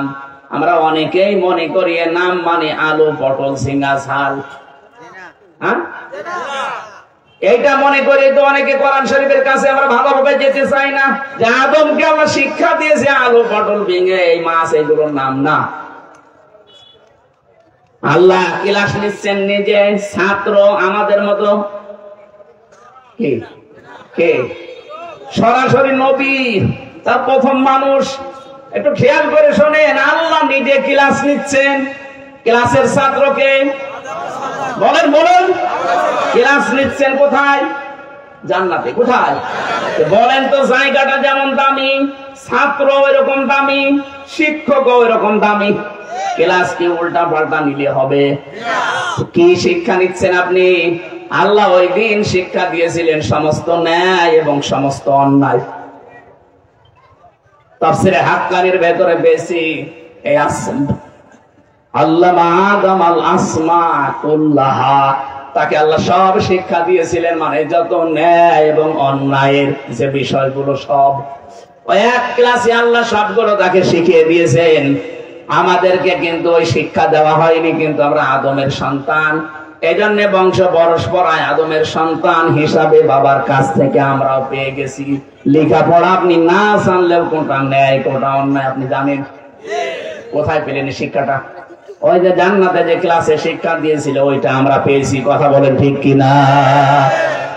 এই জন্য পৃথিবীর সবচাইতে বড় কাজ ন্যায় এবং অন্যায়, এই দুইটার পার্থক্য করে জীবন চালানো। এই দুইটা নেই, এই জন্যই তো এই পৃথিবী নষ্ট হয়ে যাচ্ছে। আগে আল্লাহর নবীকে আল্লাহ নামাজ দেননি, রোজা দেননি, হজ দেননি। সবচাইতে আগে আল্লাহর নবী ছিলেন সত্যবাদী এবং ন্যায়পরায়ণ। নবুয়ত পাওয়ার আগে তিনি সত্যবাদী, এজন্য আলামিন সাদিক বলে ডাকতো। কথা বলে না, নবুয়ত পাওয়ার আগে তিনি ন্যায় বিচারক ছিলেন। ন্যায় পরায়ণতা শিক্ষা দিয়েছেন জনগণকে। যে কাবার পাথর নিয়ে চার বংশের ভেতরে যে গন্ডগোল ছিল আবহমান কাল থেকে ওটা মিটিয়েছিলেন ন্যায় ভাবে।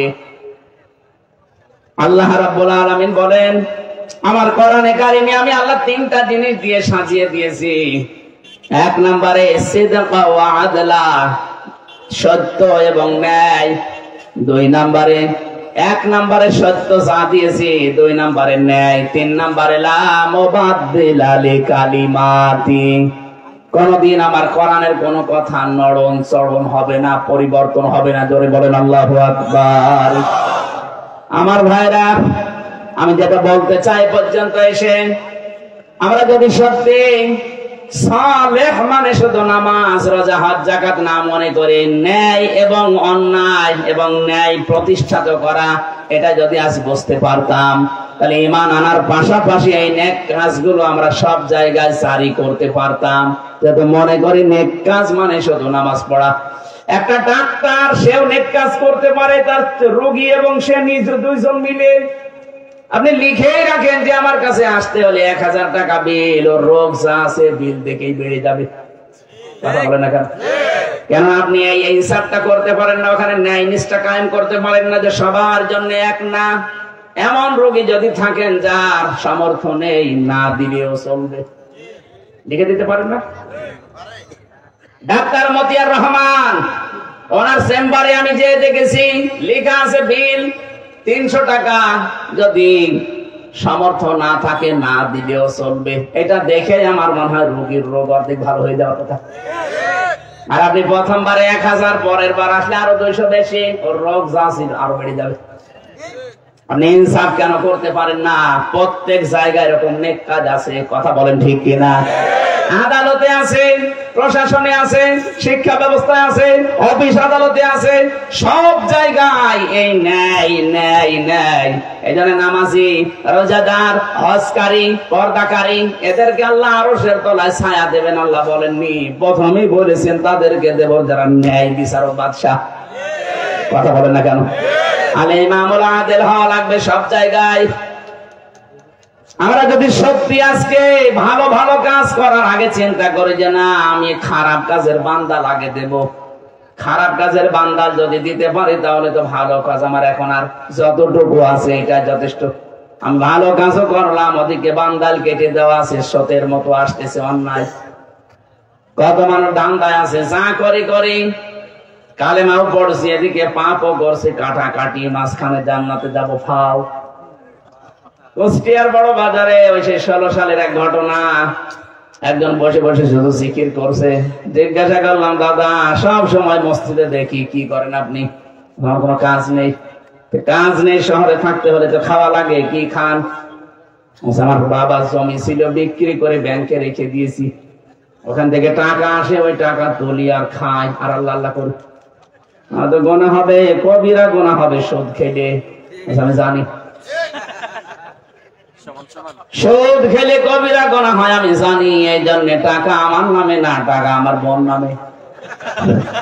কত বড় সালা, বোর নামে টাকা রেখে দিয়েছি, গোনা হলে ওর হবে। এরপরও যদি আল্লাহ গোনা দেয় যে জিকির করি, এই জিকির আর ওই গোনা কাটাকাটি, মাঝখানে জান্নাতে যাব ফাও। এ ধান্দা এদেশে 100 জনের 98 জন আছে, কথা বলেন ঠিক কিনা? না, আপনাকে আগে বাঁধাল দেওয়া লাগবে, আগে প্রতিবন্ধকতা সৃষ্টি করা লাগবে। গোনার কাছে আমি যাব না।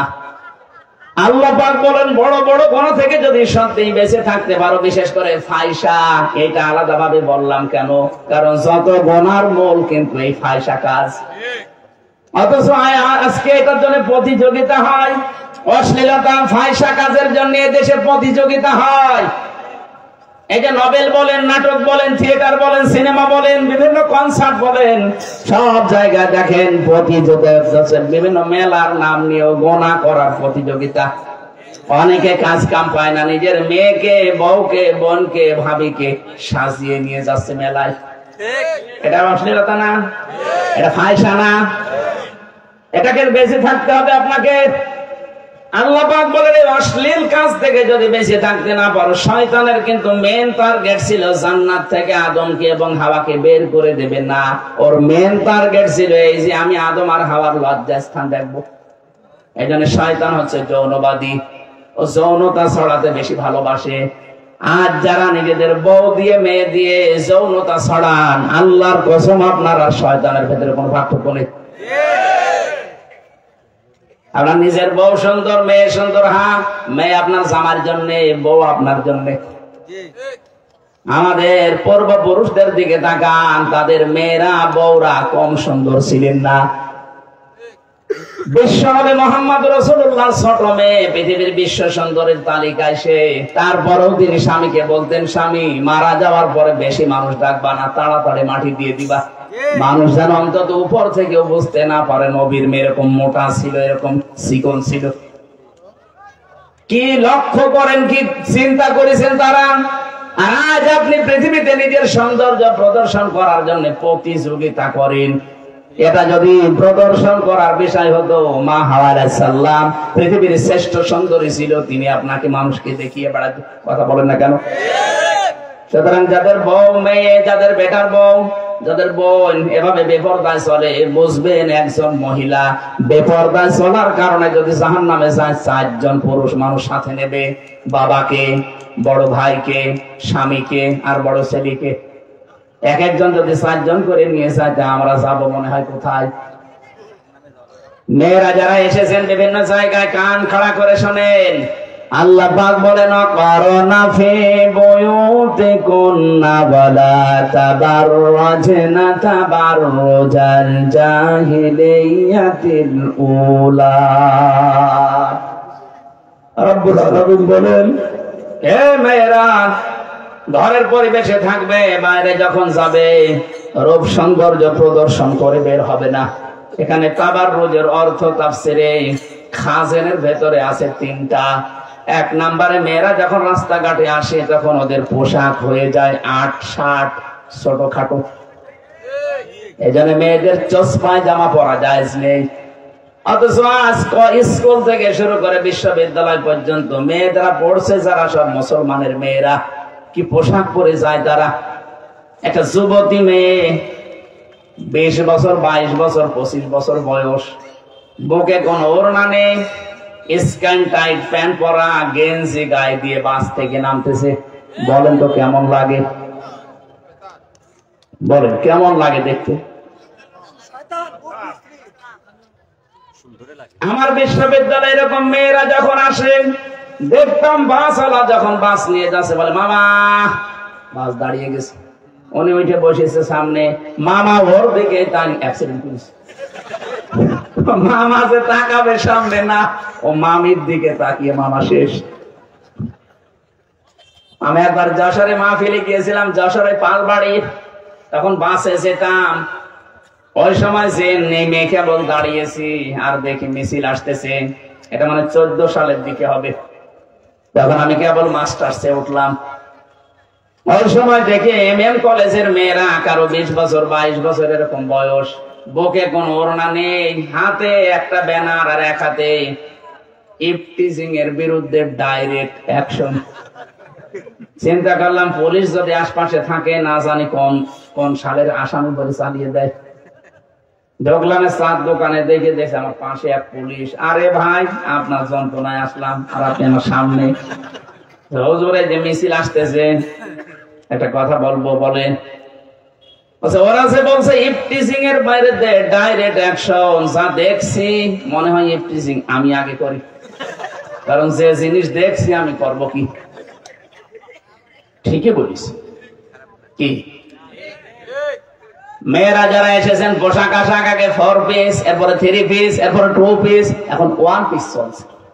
কয়েকদিন পরে দেখবেন নেই পিস। বলবে যে আল্লাহ যে পোশাক দিয়েছে ও ছাড়া আমরা পোশাক মানি না।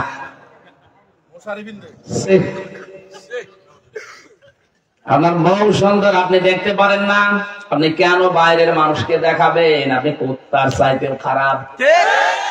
এই পৃথিবীতে একটাই প্রাণী আমরা পেয়েছি, এত বড় লেজ, তারপরও লেজ উঁচু করে মানুষকে দেখায় যে যা দেখবি দেখ। এত বড় লেজ দিয়েও নিজের লজ্জাস্থান ঢাকতে পারে না। 12 হাত শাড়ি, এত বড় মেক্সি, এত বড় ওড়না দিয়েও নিজের গোপন অঙ্গগুলো যারা ঢেকতে পারে না, এরা আর কুকুর কি? বলেন, এদের সাথে কুকুরের তুলনা দিলে কুকুরের মান সম্মান যাবে। এখানে তাবাররুজের প্রথম অর্থ, মেয়েরা রাস্তাঘাটে আসলে ওদের পোশাক 8-60 হয়ে যাবে, এটা জায়েজ নেই। হ্যাঁ, আপনি 8-60 পোশাক পরবেন না তা বলছে না, পরবেন আপনার স্বামীর সামনে। স্বামী যদি পছন্দ করে যে আপনার ব্লাউজে এর হাতা থাকবে না, কোনো ব্যাপার না, দরকার ব্লাউজ গায়ে দেওয়ার দরকার নেই, কি কোনো অসুবিধা নেই। কারণ হাদিস আছে, ইদা নাজারা ইলাইহা সাররাতুহু, যদি তোমার স্বামী তোমার দিকে তাকায়, তাকে আনন্দ দিবা। এখন কিভাবে দেবেন এটা আপনার ব্যাপার। আপনি যদি তাকে হাসি খুশি দিয়ে, কোন স্ত্রী যদি স্বামীকে দেখাতে আনন্দ দিতে গিয়ে হাসে, যেই কয়টা দাঁত বের হবে ওই কয়টা নফল নামাজের সওয়াব পাবে। 6টা দাঁতের কথা তিরমিজি শরীফে আছে, নবীজি বলেন যদি 6টা দাঁতও বের হয়ে যায়, 6টা নফল হজের সওয়াব পাবেন। এত সুবহানাল্লাহ বললেও সমস্যা, বাড়ি যেয়ে দেখবেন 32টা কেলিয়ে পড়ে আছে। কি গো, হুজুর বললো যে এই কয়টা দাঁত দেখবেন ওই কয়টা হজ দেখেন, কেলিয়ে পড়ে আছে, দাঁত আর বন্ধ হচ্ছে। সম্মানিত মা বোনেরা, স্বামীকে আনন্দ দেওয়া লাগবে। ও মাঠে ঘাটে চাকরি ব্যবসা বাণিজ্য করে যখন বাড়িতে আসবে, সাররাতুহু, তাকে আনন্দ দেবেন, হাসি খুশি দিয়ে, সাজগোজ দিয়ে, কথাবার্তা দিয়ে, অভ্যর্থনা দিয়ে, যেভাবে হোক তার আনন্দ দেওয়া লাগবে। এটা আপনার 4টা কাজের একটা কাজ। 2 নম্বর, ওয়াইদা গাবা আনহু হাফিজানহা হাফিজাতুহু, যখন স্বামী বাইরে যাবে তখন আপনি হেফাজতে থাকবেন। অথচ আপনি হেফাজত তো থাকেন না, আর অন্য লোকের সাথে গল্প করেন। স্বামী যদি কাউকে পছন্দ না করে তাকে ঘরে আসতে দেওয়া যায় নেই, কথা বলেন না কেন? স্বামী যদি চায় যে আমার ছোট ভাই আপনার ঘরে আসবে না, ঠিক আছে, আপনার ঘরে আসবে না।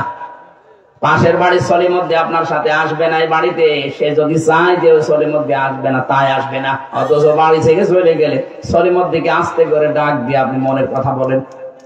আপনি মানুষ। 3 নম্বর, স্বামী যদি দ্বীনের কাজ করে, ইসলামের কাজ করে, মানবতার কাজ করে, তাকে সাহায্য করবেন, ছাড় দেবেন, তাকে আপনি আরো উৎসাহ দেবেন না। অধিকাংশ মেয়ে লোক আরো বাধা দেয়, কথা বলেন এখন। 4 নম্বরে, স্বামী যেটা পছন্দ করে ওটা যদি জায়েজ হয়, জীবন থাকতে আপনাকে মেনে নেওয়া লাগবে। আমি সহ যত স্বামী এখানে বসে আছি, প্রত্যেকটা স্বামীর পক্ষ নিয়ে বলছি, মেয়েরা কান খাড়া শোনেন। প্রতিটি মেয়ে, প্রতিটি স্বামী আমরা চাই যে আমাদের বিয়ের পরে আমার মা বাবা আমার সাথে থাকবে। কিন্তু এখন 100টার 98টা মহিলা নামাজি মহিলা এটা চাই না। না, ওরা আলাদা করে দেন, নাই বৃদ্ধাশ্রমে রেখে আসেন। আপনার নামাজ, রোজা, কালো বোরকা কিচ্ছু কাজে আসবে না। কারণ আমি স্বামী, আমি চাচ্ছি আমার মা বাবা আমার সাথে থাকবেন। আপনার কি অসুবিধা? কি আপনি কি বাবার বাড়ি থেকে টাকা পয়সা এনে মানে দিচ্ছেন? এত বছর 25-30 বছর আমার পেছনে শ্রম দিল আমার মা আর বাবা, আজ তাদের আলাদা করে দেওয়া লাগবে। তুমি 2 দিন আসার পরে তুমি তোমার মহারতী। শুধু এই মেয়েটারও দোষ নাই, মেয়েটাকে ওর মা আর ওর বড় বোন ওখান থেকে শুধু মোবাইল করে, আর কতদিন থাকবি, আলাদা হয়ে যা, এক কথা বলছে না। এরকম বউ দেশে নেই। কার কার বউ এরকম কান ভারী করে? হাত তোলেন তো। ওর ভাত আজকে বন্ধ হয়ে গেল বলে এলাকায় তাহলে রোগ আছে। সম্মানিত মা বোনেরা, দেখেন কার স্বামী ওইটা, চিন্তা করেন যে কত লজ্জা শরম ত্যাগ করে হাত তুলেছে, কোন জাহান্নামে আছে। 2 নম্বরে, তাবাররুজের অর্থ, মেয়েরা যখন রাস্তাঘাটে আসবে তখন ওদের সাজগোজ বেড়ে যাবে, মেয়েরা সাজতে পারবে শুধু স্বামীর জন্য। 3 নম্বরে, মেয়েরা যখন রাস্তাঘাটে চলাফেরা করে তখন মাজা হেলে দুলে চলে। তাবাররুজের 3টার একটাও যদি পাওয়া যায়, জান্নাতের ঘ্রাণ পর্যন্ত মেয়েরা পাবে না। বলেন নাউজুবিল্লাহ। কথা বললেই মেয়ে লোকের রাগ হয়ে যায়। হ্যাঁ হুজুর আমার বিরুদ্ধে বলে, আরে ভাই আপনাকে আমি বাঁচাতে চাই, আমি কোরআনের চোখ হাদিসের চোখ লাগিয়ে দেখতে পাচ্ছি আপনি জাহান্নামে যাচ্ছেন, কথা বলেন না কেন? আমি চাই আপনি বেঁচে যান। এখানে ফাওয়াহিশা আল্লাহ আলাদা করে দিয়েছে। আর ফাওয়াহিশা বলতে আমি বুঝি অশ্লীলতা পুরুষ মানুষের চাইতে মহিলারা বেশি ছড়ায়। এই জন্য চুরি করার ক্ষেত্রে দেখবেন আল্লাহ পুরুষের নাম দিয়েছেন আগে, ওয়াসারিকু ওয়াসারিকাতু। আর যেখানে অশ্লীলের কথা, জিনা ব্যভিচারের কথা, সেখানে আল্লাহ মেয়ে লোকের নাম আগে দিয়েছে। আর জানিয়াতু ওয়াজানি, আগে মেয়ে লোকের নাম। কারণ এই জিনা ব্যভিচার, এই অশ্লীলতা এগুলো শুরুই হয় মেয়েদের তরফ থেকে, কথা বলছে না কেন? জুলাইখা শুরু করেছিল কি পুরুষ মানুষ না মহিলা? আল্লাহ জানে ইন্না কায়দা কন্যা দিয়েছেন। জুলাইখা একা না, মেয়েদের চক্রান্ত বড় ভয়ঙ্কর। কিয়ামত পর্যন্ত যত মহিলা আসবে, এই মহিলারা যদি এই 3টা বিষয় আঁকড়িয়ে ধরে, বাইরে গেলে সাজগোজ বেড়ে যায়, বাইরে গেলে পোশাক আটসাট হয়ে যায়, বাইরে গেলে মাজা হেলে দিলে চলে, এগুলো শয়তানের তীর, শয়তানের। আল্লাহ আমাদেরকে বাঁচান। ইন্না রাব্বাকা ওয়াসিউল মাগফিরা, আপনার রব বড় ক্ষমা নিয়ে বসে আছে। আমরা কেউ নৈরাশ না হই। এখনো সূর্য পশ্চিম দিকে ওঠেনি, এখনো তাওবার দরজা খোলা আছে। 2টা-3টা করে যেহেতু চলছে, আর আমার শরীরে রোগ হয়ে গেছে 3টা বছর জেলে থেকে, এখন আমি স্বাভাবিক না। 10টার পরে জেগে থাকা নিষেধ। এখন 11:30 বাজে। আগামীতে আবার আশপাশে আসলে কথা বলবো ইনশাআল্লাহ। আমি মাপসে শেষ করলাম। আমি সভাপতির অনুমতি নিয়ে তো মনে করছি। আল্লাহুম্মা আমিন। লা ইলাহা ইল্লা আনতা সুবহানাকা ইন্নী কুনতু মিনাজ জালিমিন। রব্বুল আলামিন আমাদের দিকে একটু তাকাও। কুমিল্লার চান্দিনা জিরওয়াইশ তোমার বান্দারা মিলে কি বিশাল আয়োজনের খেদমতে আঞ্জাম দিয়েছে। কোরআনে কারীম শোনার জন্য এই রজনী পর্যন্ত যারা বসে আছে এদেরকে তুমি ওমরের মতো ক্ষমা করে দাও।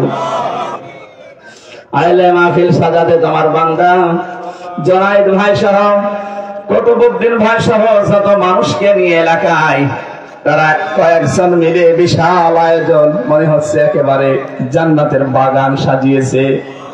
কোরআনের জন্য যারা এত খরচ করেছে এদের টাকা পয়সাগুলো কবুল করে নাও। আমাদের সভাপতি আমার হাজারো আলেমের উস্তাদ শ্রদ্ধাভাজন বড় ভাই জনাব মাওলানা আব্দুল বাতিন, আল্লাহ তোমার নামের সাথে নাম আছে, কবুল করে নাও। মাঝে যত আলেম কথা বলেছে, বিশেষ করে মুহাদ্দিস ইমরানুল হক, যত আলেমকে আমি এখানে দেখতে পেলাম, আলেমদেরকে তুমি আলেম হিসাবে মঞ্জুর করো। জনায়েদ ভাই কতক ভাই তাদের মা বাবাকে মাফ করে দাও। এলাকায় যত কবরে মানুষ ঘুমিয়ে আছে জান্নাতুল ফেরদাউস বানিয়ে দাও। সম্মানিত মা বোনেরা পর্দার আড়ালে বিভিন্ন জায়গায় আছে, এদেরকে তুমি রোগ শোক থেকে বাঁচাও। যে পরিবারের শান্তি নিয়ে আল্লাহ তুমি শান্তির ব্যবস্থা করে দাও। 3টা বছর জালেমের জেলখানায় আমরা অসুস্থ হয়ে গেছি, আল্লাহ তোমার দয়া ভিক্ষা চাই, আগের মতো স্বাভাবিক অবস্থায় ফিরিয়ে দাও। আল্লাহুম্মা রাব্বিরহামহুমা কামা রাব্বায়ানি সাগীরা। আল্লাহ চর্ম চোখে বড় দেখতে মনে চায় যে তোমার কোরআন দিয়ে দেশটা চলছে, এটা দেখে মরার তৌফিক দাও। এই কুমিল্লার যে কয়েকজন আলেম আমার সাথে জেলখানায় ছিল, মুফতি সাখাওয়াত হোসেন রাজি, আল্লাহ নাম না জানা অনেক আলেম আমি পেয়েছিলাম এই পাশের নারায়ণগঞ্জের, মুফতি মনির হোসেন কাশেমি, আল্লামা মামুনুল হক সহ আল্লামা জুনায়েদ আল হাবিব, মাওলানা খালিদ সাইফুল্লাহ আইয়ুবী ভাই সহ বহু আলেমের সাথে আমি ছিলাম। আল্লাহ আলেমদের তুমি হায়াতে তাজ্জিবা সিহাতে খুলিয়া দান করো। এদের শরীরে মারাত্মক অসুখ হয়ে গেছে, কারণ ওখানে যে খাবার জালেমরা দিয়েছি আমি তো দেখতে পেয়েছি। আল্লাহ এই আলেমগুলোকে তুমি শেফায়ে কামেলা আজেরা দিয়ে দাও। রব্বুল আলামিন কুমিল্লায় আসলে কোরআনের জন্য যারা জড়িয়ে ধরে মহব্বতে, এদের তুমি মাফ করো। আগামীতে অনুষ্ঠানটা কোরআনের প্রচারে আরো বিশাল করে কবুল করে নাও। বারাকাল্লাহু লানা ওয়া লাকুম ফিল কোরআনিল আযীম। আল্লাহ আমার বাবা অসুস্থ, অপারেশন করেছে, বাবাকে সুস্থ করে দাও। আমার মা অসুস্থ, তাকে শেফায়ে কামেলা আজেলা দান করো। আমার স্ত্রী আল্লাহ তাআলা কিছুদিন আগে সন্তান প্রসব করার কারণে আমার স্ত্রী অসুস্থ আছে। আমার 3টা তুমি কন্যা দিয়েছো, এদেরকে খাদিজাতুল কুবরার মতো বানিয়ে দাও, ফাতিমাতুজ জোহরার মতো বানিয়ে দাও।